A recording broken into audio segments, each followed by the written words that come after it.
Salve, salve, salve, salve! Seja muito bem-vindo, seja muito bem-vinda a mais um Enem no Telhado, a sua preparação para o Enem.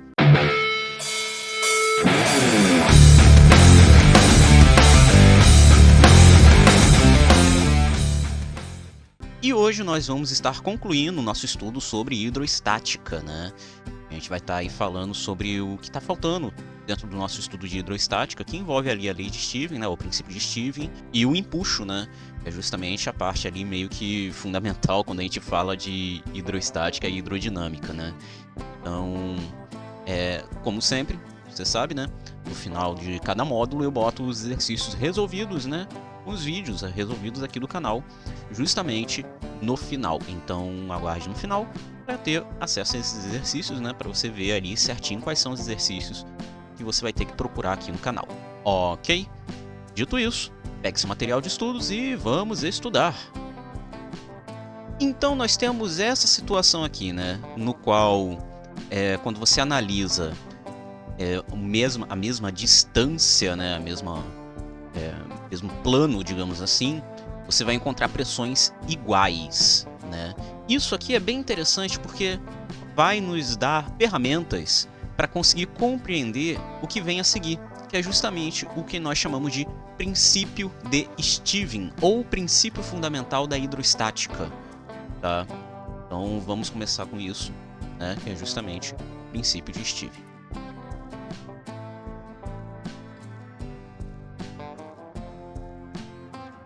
O que diz o princípio de Stevens, ou princípio de Stevens, né? Vai depender muito de quem tá falando. Eu chamo de Stevens porque o cara físico se chama Simon Stevens, né? Simon Stevens, enfim. Esse princípio vai estabelecer justamente uma relação entre a pressão absoluta num determinado ponto de um líquido homogêneo e incompressível com a sua densidade e a profundidade ao qual ele se encontra, tá? Então, ele vai relacionar justamente uma questão de pressões, né? Como é que você vai calcular a pressão em determinado ponto de um líquido, compreendendo justamente como funciona a pressão ao redor desse líquido, né? Ao redor desse ponto, e a pressão externa a ele, né? Então, você vai ver justamente essas relações. Então, como é que a gente vai resolver isso, né? Como é que a gente cria esse princípio, né? Como é que a gente encontra esse princípio? Deixa eu só diminuir um pouquinho aqui.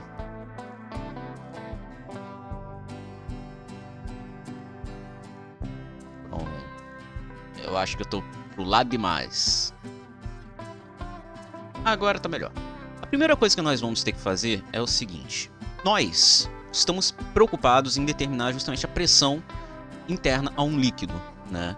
Para determinar essa pressão interna a um líquido, você precisa saber o que é a pressão. Então, como eu tinha falado antes, a pressão, né? A pressão pode ser dada por força dividido por área, né? Então, se você tem um ponto num líquido, por exemplo, aqui, ó, você tem aqui uma caixa d'água, algo parecido, você quer calcular a pressão nesse ponto, você vai ter que saber qual é a força que as moléculas de água estão fazendo ao redor deste ponto. Você vai ver, basicamente, que essa força, basicamente, vai ser apenas a coluna que se encontra acima dessa molécula, acima desse ponto, né? Ou seja, todas as moléculas que estão aqui em cima fazem uma força para baixo, né? Justamente neste ponto, que é o que nós vamos chamar justamente de pressão, né? A pressão aqui vai ser essa força dessa coluna d'água em cima deste ponto. Então, se a gente pega aqui a força, vai ser justamente isso, né? Vai ser essa quantidade de massa de matéria, né? De massa de água, de líquido, que está em cima desse ponto. Se você se lembra bem, a única força que pode gerar isso aqui é justamente a que nós chamamos de força-peso, né? Então, a gente pode dizer que a força que está envolvida nessa pressão, nesse ponto aqui, é a força-peso de toda essa coluna d'água que se encontra acima desse ponto. Então a gente pode reescrever dessa forma. Inclusive, eu tinha falado antes, a gente vai usar o P minúsculo, tá? Essa força vai ser a força-peso, então a força-peso dividida pela área. Só que quem é a força-peso? A força-peso é massa vezes gravidade, vocês devem se lembrar disso. Isso dividido pela área. Ok, Sensei, é só isso? Não. Porque que acontece? Calcular essa área não é tão simples, né? Não é simples você chegar aqui e calcular quem é essa área que você está trabalhando, né? Em termos de cálculo de pressão de profundidade, você não está interessado na área efetiva que está ali. É mais fácil você saber qual é a profundidade que você está trabalhando do que a área. Então, o que a gente tem que fazer é eliminar essa área daqui. Como? Bom, se a gente volta aqui na definição de densidade, veremos que a densidade é massa sobre volume. Ou então podemos reescrever a massa em termos da densidade e do volume, né? Então, se a gente pegar aqui, nós podemos ver justamente que essa massa é igual a densidade vezes o volume, né? Mas tem essa definiçãozinha aqui, bem importante. Então a gente pode substituir essa massa por densidade vezes volume. Então a gente vai ter aqui, ó, densidade vezes volume vezes gravidade dividido pela área. Tá, Sensei, mas ainda não acabou com a área. O que você vai fazer a partir daí? Simples. Quem é esse volume aqui? O volume de qualquer sólido, em geral, é a área da base vezes a sua altura, multiplicado, é claro, por uma constante, né? Quando a gente fala de coluna d'água, a gente está falando de como se fosse um cilindro, tá? Trata como se fosse um cilindro ou como se fosse um paralelepípedo, enfim, né? Você tem uma altura e você tem uma área de base aqui. Então, se você fala de um cilindro ou de um paralelepípedo, o volume de um cilindro ou paralelepípedo é a área da base vezes a altura. Então, a gente pode substituir esse volume aqui justamente por área da base vezes altura, né? Pode reescrever isso aqui dessa forma, ó. Área da base vezes altura. Ou nesse caso, profundidade, né? Que a gente tá falando ali de um líquido, né? Então a gente vai substituir esse volume por isso aqui. Então olha só o que vai acontecer. A pressão naquele ponto vai ser dado pela densidade do líquido, né? Justamente porque quem está fazendo essa pressão é justamente a força-peso do líquido, ou seja, dessa coluna aqui. Então é a densidade do líquido, não é a densidade do objeto, para deixar isso claro. Não é a densidade do líquido. Vezes quem é o volume? É a área da base, multiplicado pela altura, ou profundidade nesse caso, multiplicado agora pela gravidade, e isso tudo dividido pela área. E aí agora é simples, né?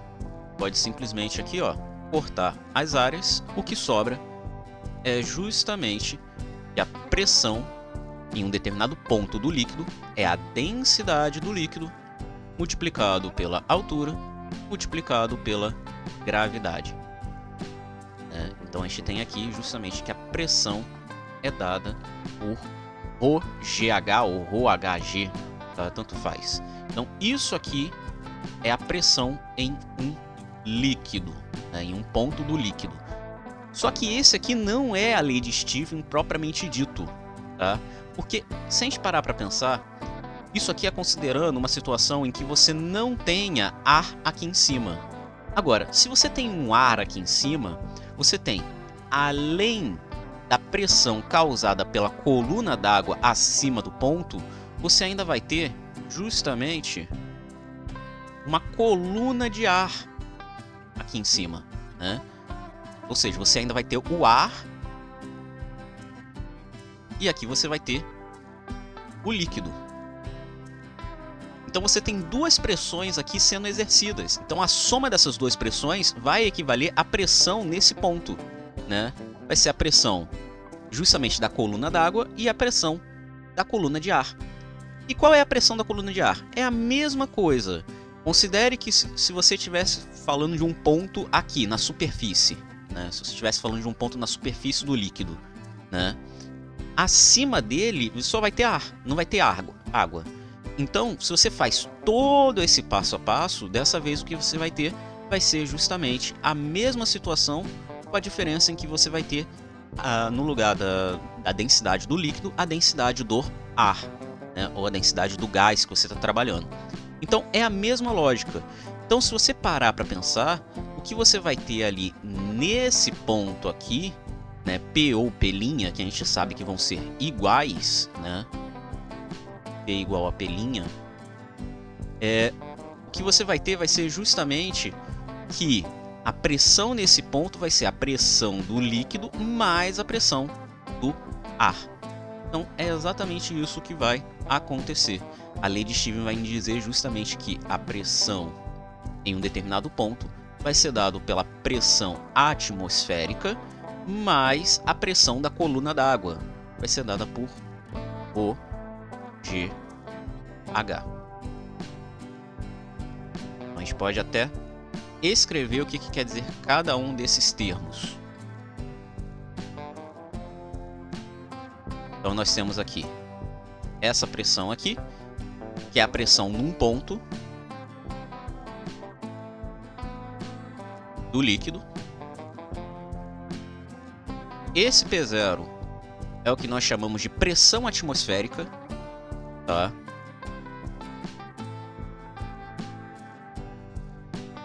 Mas também pode ser encarada como a pressão da coluna de ar, tá? Coluna de ar que se encontra acima daquele ponto, beleza?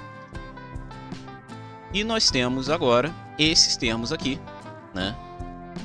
Onde isso aqui tudo corresponde à pressão da coluna d'água.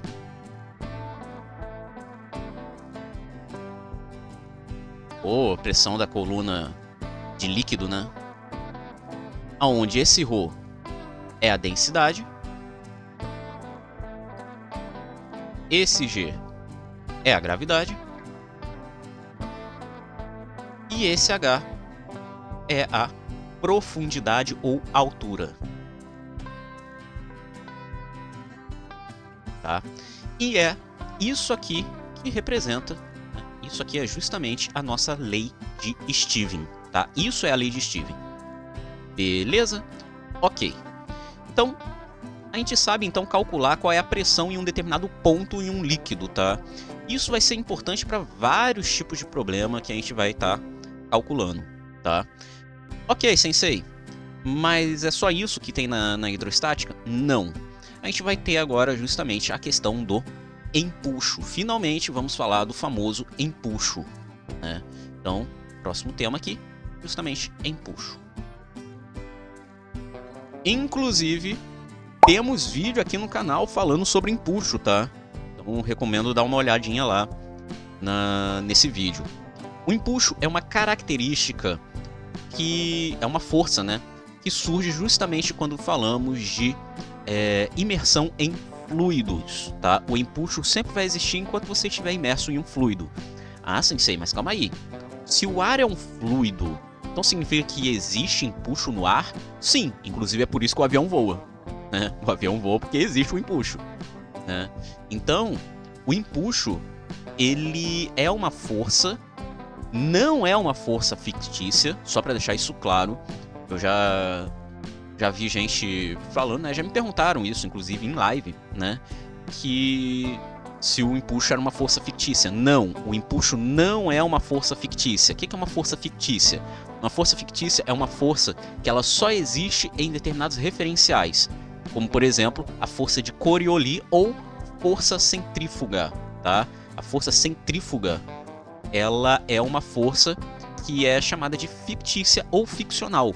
Por quê? Porque ela só vai existir quando você admite certos referenciais. Se você muda de referencial, ela deixa de existir, tá? O empuxo, ele é uma força que vai existir independente do referencial que você está adotando, tá? Ele sempre vai estar lá existindo.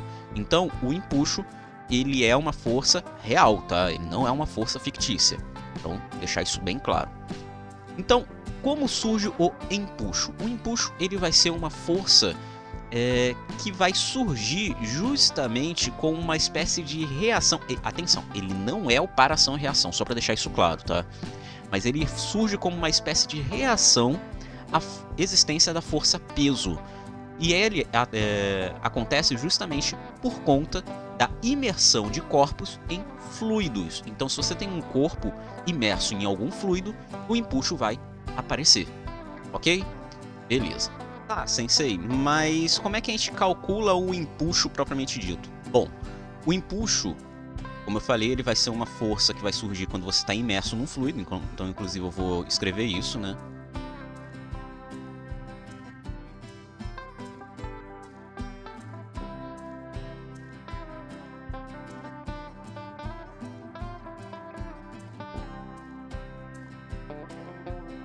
E por conta disso, ele tem como se fosse uma reação, né, natural à força-peso, tá? Então, vamos pegar aqui um exemplo. Até para a gente poder calcular como é que a gente determina o empuxo, né? Tem aqui um tanque. Tem água. E aí eu coloquei aqui dentro uma esfera, tá? Tem essa esferinha aqui. Vamos fazer o diagrama de forças dessa esfera? Vamos. Então vamos lá. Quais são as forças que atuam nessa esfera? Ela tem uma força-peso. Estou considerando que a esfera está flutuando aqui, tá? Então ela tem a força-peso, certo? A força-peso está direcionada para o centro da Terra, está apontando para baixo. Ok, sensei. Beleza. Qual é a outra força que vai ter? Aí é que tá. Se a gente para analisar, já que essa esfera está flutuando, né, ela não está afundando, significa que existe uma força contrária que vai fazer com que essa esfera continue estática no ponto dela, né? É a força normal? Não. Por quê? Porque ela não está em contato com uma superfície. É a reação da força-peso? Não, porque a paração e reação nunca pode atuar no mesmo corpo. Então, que força é essa? Essa força é justamente o empuxo. Então, nós temos aqui uma força direcionada para cima, nós vamos chamar de empuxo, tá? Que vai ter justamente o mesmo módulo que a força-peso. Então, se a gente for analisar isso aqui, a gente vai ter que o empuxo tem que ser igual ao peso. Olha só que curioso, o empuxo tem que ser igual ao peso nesse caso, né? Se o empuxo tem que ser igual ao peso, para que você tenha um sistema em equilíbrio hidrostático, isso significa dizer que o empuxo tem que ser dado pela massa vezes a gravidade, né? A massa da esfera vezes a gravidade atuando. Isso por si só já seria o suficiente. Mas a gente quer ir mais além. Como que a gente vai poder ir mais além? Simples. Se lembra que a gente fez aquele lance de colocar a massa em termos da densidade do volume? Vamos fazer a mesma coisa, novamente. Então vamos botar a densidade, a massa em termos da densidade e do volume. Se a gente faz isso, substitui aqui, no lugar de massa, a gente bota densidade vezes volume, né? Que a gente vai ter, vai ser a nossa massinha aqui, né? Multiplicado pela gravidade. Então a gente vai ter que o empuxo vai ser dado pela densidade vezes o volume vezes a gravidade. Então nós temos essa fórmula aqui, né? Justamente ρVg, onde esse ρ é a densidade do fluido, tá? Isso a gente tem que deixar bem claro. E vai ser a densidade do fluido.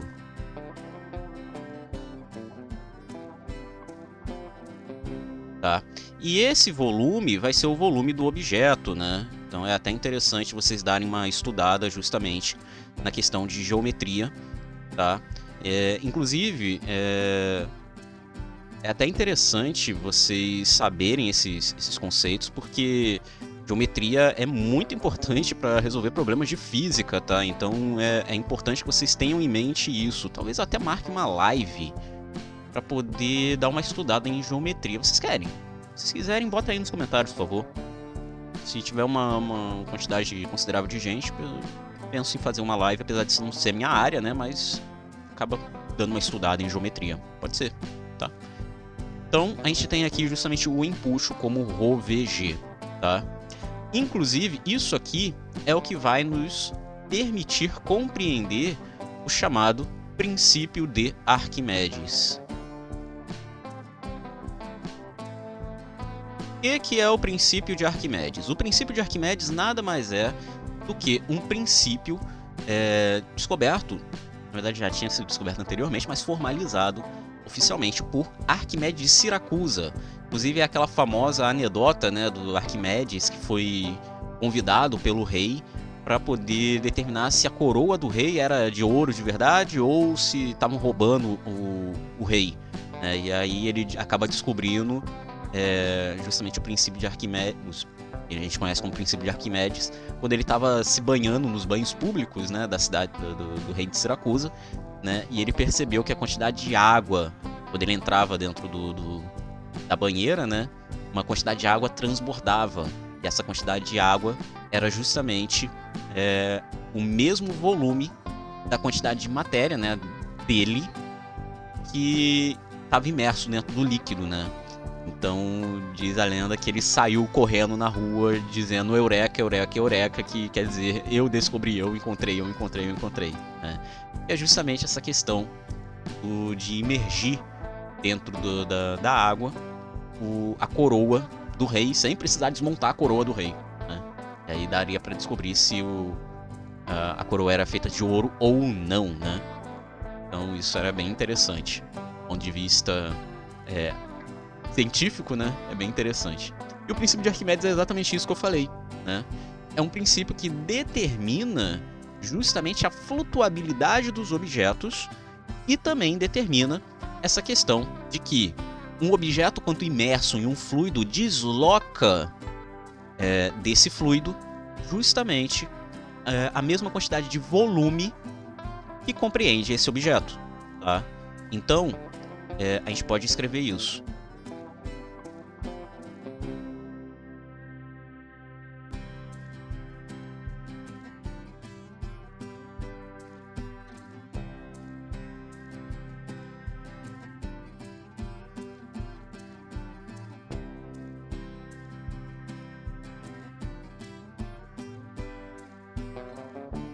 Então, esse é o princípio de Arquimedes. Isso aqui também vai nos ajudar a compreender essa questão do famoso afunda ou boia, né?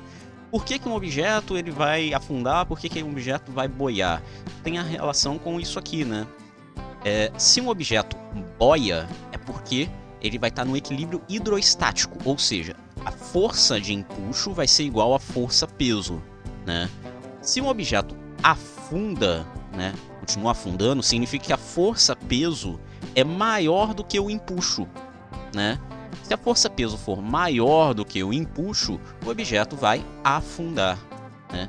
Agora, se um objeto ele fica na superfície, né, fica aqui boiando na superfície, o que você vai ter é que o empuxo vai ser bem maior do que a força-peso, né? Então, isso é uma situação bem interessante da gente conseguir compreender. Inclusive, aí aqui eu vou abrir um parêntese, né? Vou dar um exemplo. Isso aqui tá um pouquinho fora do que geralmente eu faço, mas recentemente eu fui fazer a prova do doutorado, né? Entrar no doutorado. E aí tinha uma questão de mecânica que era justamente uma questão bem interessante que poderia cair. É uma questão assim que é passível de cair, de ser usada no ensino médio. Não é uma questão difícil, que envolve justamente a questão do empuxo. É a seguinte situação.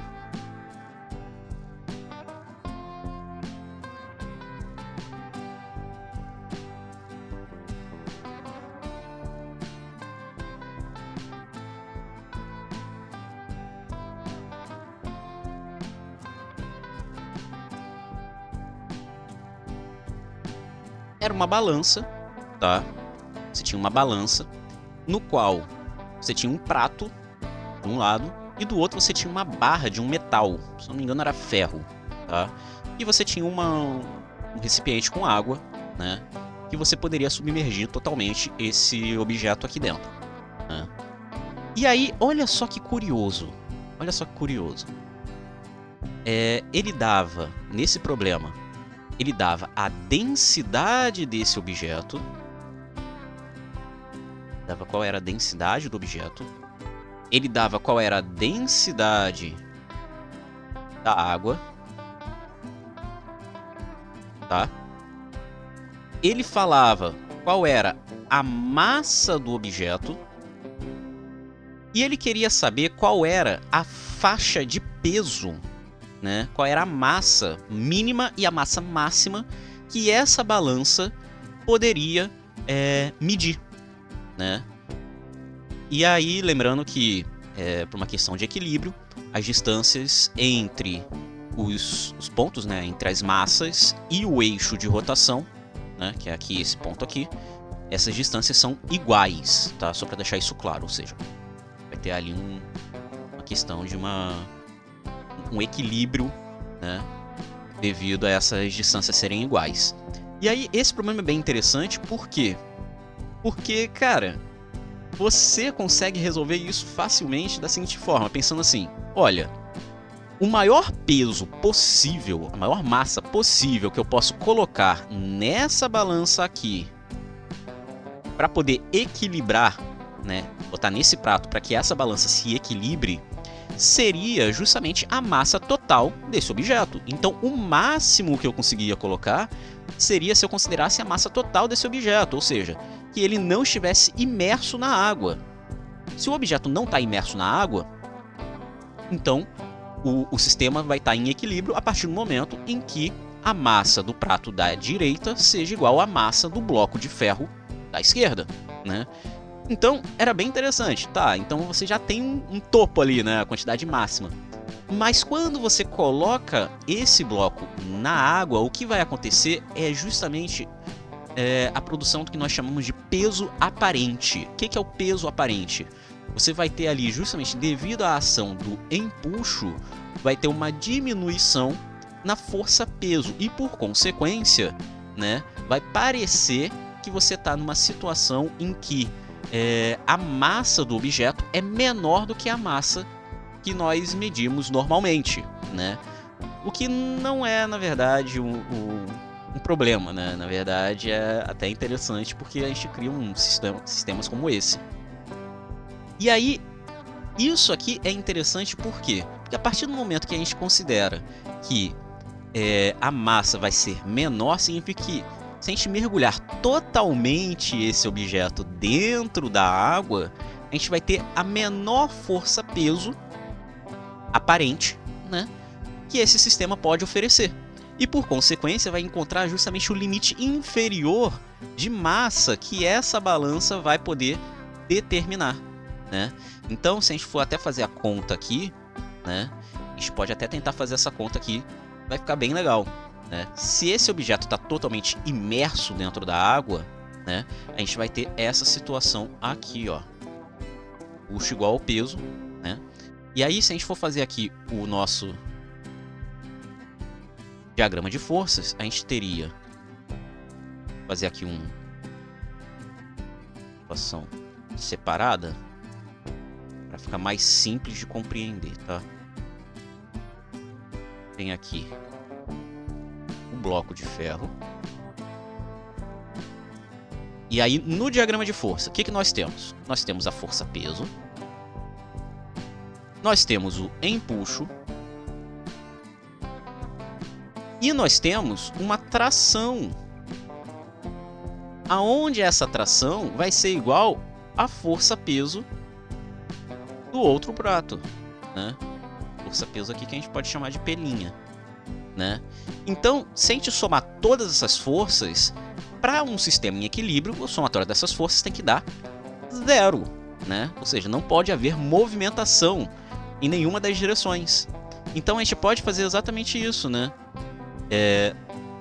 Tração, que vai ser essa força pelinha, né? Mais empuxo, aqui eu estou fazendo em módulo, tá, gente? Menos o peso, isso tem que ser igual a 0. Ou tração mais empuxo é igual ao peso, né? Onde essa tração é pelinha, então é pelinha mais o empuxo é igual ao peso desse bloco, logo pelinha é igual ao peso menos o empuxo, né? E aí é interessante porque se a gente pega aqui, ó, vai ser peso menos empuxo. Olha só que curioso. Vamos reescrever isso aqui? Ó, quem é pelinha? É a massa, linha, que vai ser justamente a nossa massa inferior, vezes a gravidade. Sem problema nenhum. Quem é P? P é a massa do objeto, a massa do bloco, né? Vezes a gravidade, que é a mesma. E quem é o empuxo? A gente já sabe, a força empuxo é dada pela densidade do fluido vezes o volume deslocado vezes a gravidade, né? Então vai ser a densidade do líquido vezes o volume deslocado vezes a gravidade. E olha só, a gente pode cortar todas as gravidades, né? Porque a gente vai dividir tudo pela gravidade. O que vai sobrar no final é justamente que a massa mínima vai ser dado pela massa do objeto menos a densidade do líquido vezes o volume deslocado. Isso tudo aqui é dado. Tanto a massa do bloco, quanto a densidade do líquido, que no caso era a água, né? Quanto o volume dava para você descobrir, porque ele dava a densidade do objeto, né? E ele dava a massa do objeto. Se vocês se lembram, densidade é massa sobre volume. Então daria para descobrir quem era o volume submerso, qual era o volume do objeto, né? Então, no final das contas, você consegue resolver e determinar quem é a massa mínima para essa balança. Então, tipo, é um problema bem interessante, bem legal, tá? Bem legal mesmo. Vocês podem tentar fazer aí. Fica aí a dica, sei lá, usem a densidade da água, usem a densidade do ferro, procurem aí a densidade do ferro.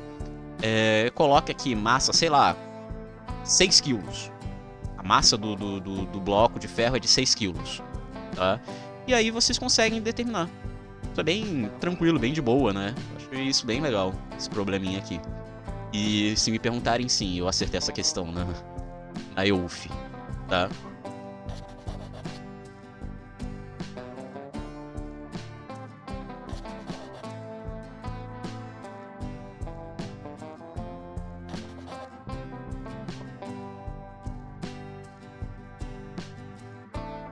E é isso, essa foi a nossa aula de hoje.